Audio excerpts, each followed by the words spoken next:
bad, my all real. I ride in, it's a big tall hills, big fat checks, big large bills. Run out flip like 10 car wheels. Hold that, give Ross chills. 10 different looks and my looks so kill. I kiss him in the mouth, I feel all grills. Heat in the car, that's your song bills.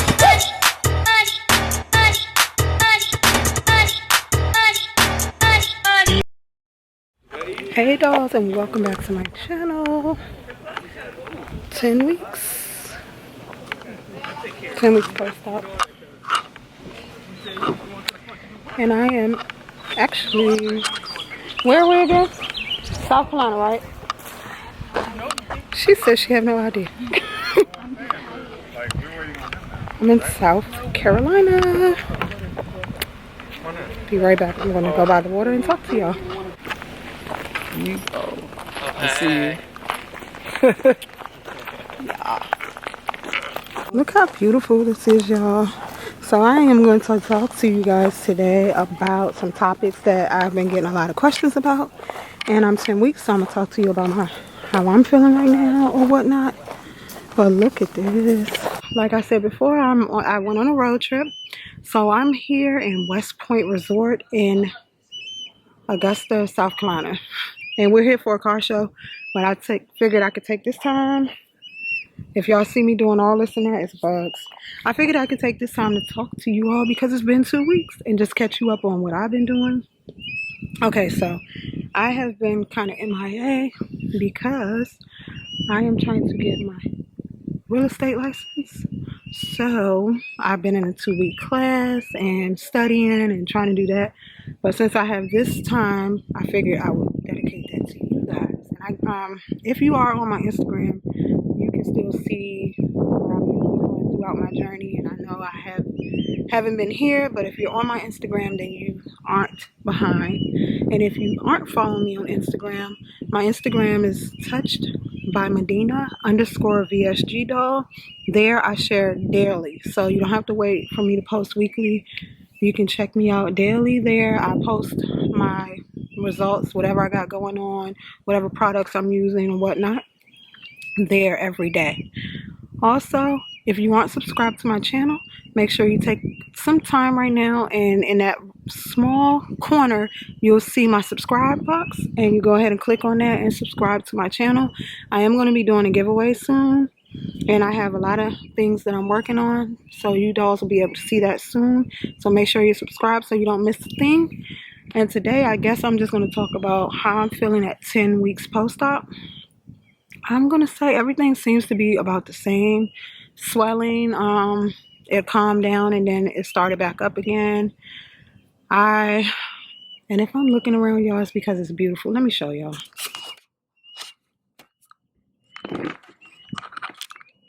Look how beautiful. Ooh, I almost dropped my camera. This is where I'm sitting at talking to you all. I should sit on that side so you can see that. Okay, so I'm back.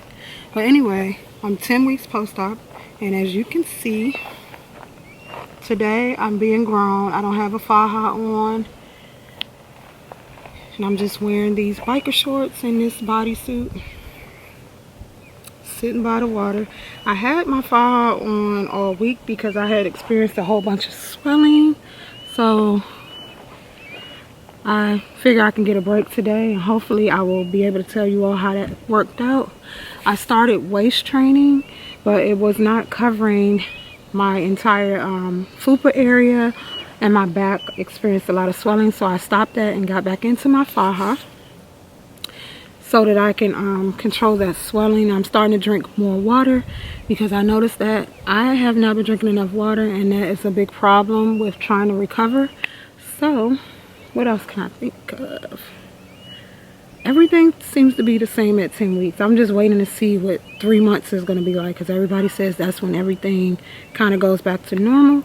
I could say for right now, nothing's normal. My back still gets that burning sensation. I still get shocking pains throughout my body, like my nerves are trying to repair themselves.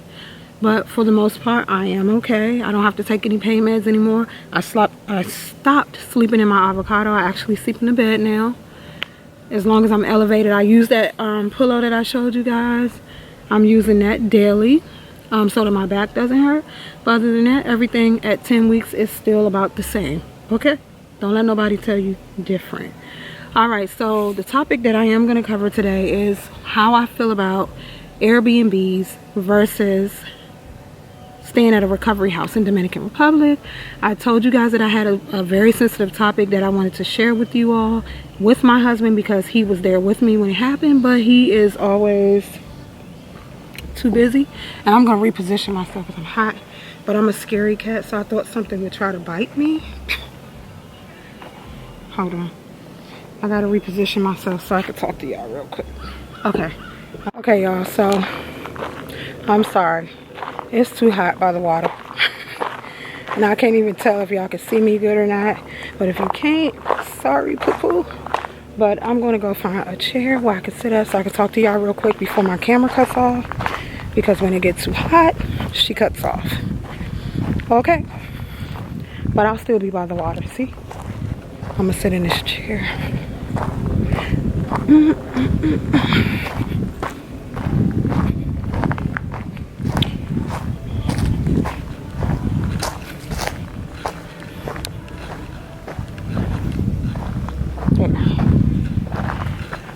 Oh shit. Okay, so I'm back. So I have been telling you guys that I wanted to share a topic with you that was very, very, very important, and I should have been did this. It's long overdue, but better late than never. Okay, so in the Dominican Republic, on the way home, well, not on the way home, but on the way from our Airbnb to the airport, my husband and I, were pulled over by the Dominican Republic police. It was about 3-ish, 4 in the morning, because our flight was leaving out at 6. So it was about 4 in the morning. We were pulled over and told that my husband was driving too slow. We were the only ones on the road, okay? But for whatever reason, this cop pulled us over. It was 2 cops pulled us over and said that he was going too slow. So my husband was like, okay, so now do I get a ticket? No. He started putting in his phone, like typing in his phone, that he wanted $8,000 from us. We had the money, but my husband was like, nobody got $8,000. Like, what's going on? Like, at that point, my husband still didn't realize what was going on. So then the cop asked for $800. We told him we didn't have it, which we did, but we told him we didn't. So after the request for the $800, I remember that I had $200 cash in American dollars, because he said only American dollars. I had $200 in cash in American dollars left from my blood transfusion. Y'all, that bird just scared me. Oh, I had $200 left in American dollars in my purse that I had just gotten from Medina's office the day before, because I didn't use 3 bags of blood, and I paid for 3, so I had got that $200 back. So I handed it to the cop. I was still inside the car. My husband was outside the car. He threw my $200 in the car. He threw it, so my money went all over the car. And then he took my phone out my hand and threw it. I guess he thought I was recording. So that's when I really realized, wait a minute, we are being robbed. And my husband still didn't realize that until I had to tell him we're being robbed. They didn't speak any English, so everything was like he was using Google Translator and using his phone to request the money from us. So my husband was like, oh shit, we being robbed, after I told him. So I was like, just cooperate, you know, don't make any sudden moves, because we're in a different country. They don't understand our body language as well as we don't understand theirs. The cop that was doing all the talking and requesting the money, he didn't have the gun, but the other cop, he was an older guy, he had, I mean, not the money, didn't have the gun. It was the other cop who actually had the gun. So I was like, yo, I don't know if we're going to even make it to this airport if we don't get these people money. So I told my husband, I said, okay, I'll give him the $200. You go to get more money. So I was asking the cop, I was like, okay, so how much money do you want for us driving too slow? And so after I said we don't have $800, he said, okay, I'll take $400. So I gave them my $200, and I told my husband to go in his bag and get $200. They tussled. He was tussling with my husband from the passenger side and the driver's side of the back seat for the bag. That's what my husband's money was. So we ended up giving him $400, and then he told us, go fast, go fast. Made it to the airport, y'all, but after I seen what happened to that couple in Dominican Republic, I quickly started to think that that could have been us. So I just want to make sure that I share that story with y'all, because it's been on my heart, and I know there's something I should have been shared with you all, because I've been sharing my entire journey, but I didn't want to do it by myself since it wasn't something that happened to only me.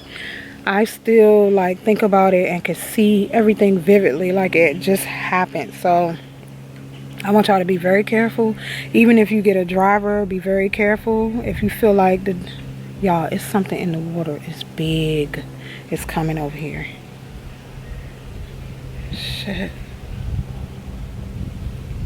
If anything feels uncomfortable, go with your first judgment, because it could always be something that is not right.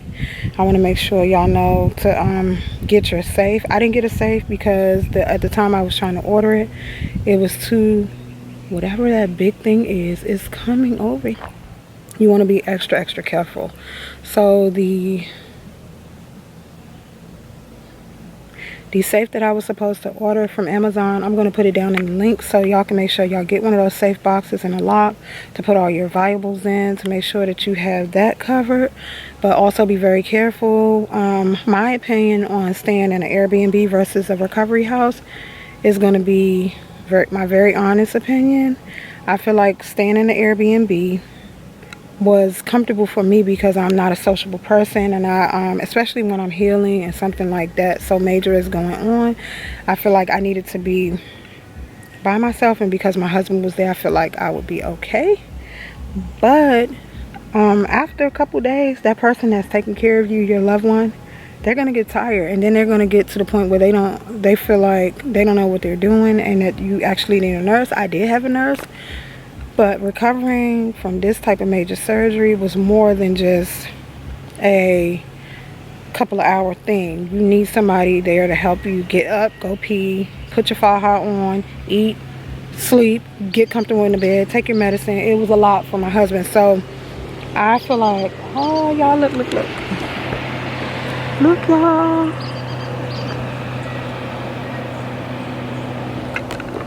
Okay, I feel like if you can, the best thing to do is to stay in a recovery house. Even if you have someone with you, they do have recovery houses in Dominican Republic where you and your spouse, or you and whoever you have with you, can stay with you. That way you have around the clock nurses, you have someone cooking for you, you have everything covered, and you're not putting that much stress on your loved one. If you absolutely feel like that won't work for you and you do want to do an Airbnb, make sure you DM me or on Instagram, or comment here, and I'll give you the information to the Airbnb I stayed in. It was a gated community. You had to have your ID scanned in every time you came in there. So I feel like it was safe there. We were safe there, and we were like 5 minutes from the U.S. Embassy. Every time we drove to the clinic, we passed the U.S. Embassy. So I'm going to say we stayed in a very safe place. And when I read all of the reviews, a lot of people that come from the U.S. that has to do work at the embassy will stay there because it's so close to the embassy, and it's just safe for us. I'm just going to let you know, even when you check websites or whatnot, the travel.us.gov, it tells you, oh, y'all, me and nature. It tells you that to be cautious traveling to DR. It's not a do not travel state like country like Haiti is. But it is one of those states that is on the list for be cautious. Like, you travel at your own risk. So I'm letting you know, you're going to go, you're going to get snatched and all that great stuff. But you got to be careful, because what happened to us, we were not expecting it. And also, another thing, I had my driver and everybody else advised my husband not to rent a car. He thought that he knew everything and he could do whatever he want to do, and that's what happened. They look for rental cars or nice cars, because the cars there are not nice. They are put together, and even the driver's cars are nice. They beat up. So when they see a rental car, they know that you are from the U.S. and that you are there visiting, and on your way to the airport, they know what time those flights leave out. So they are trying to rob people. So you got to be very, very, very careful with that. If you are going to rent a car, you have to be very careful. Okay? And now people are coming. That's my husband. I just did my DR story without you. Do you have something to say? Do you have anything to say? Because I did my What's DR story? About the us getting robbed. Do you have anything to say? Like, what would you suggest them to do as far as what you did as renting the car? Roll out from here though. You said from here? Yeah, what time they usually leave out? So too many people came. Y'all got the story. Y'all got my advice. And I'm gonna continue vlogging the rest of this day, but that was my topic for today. The rest is just gonna be me doing what I do at 10 weeks.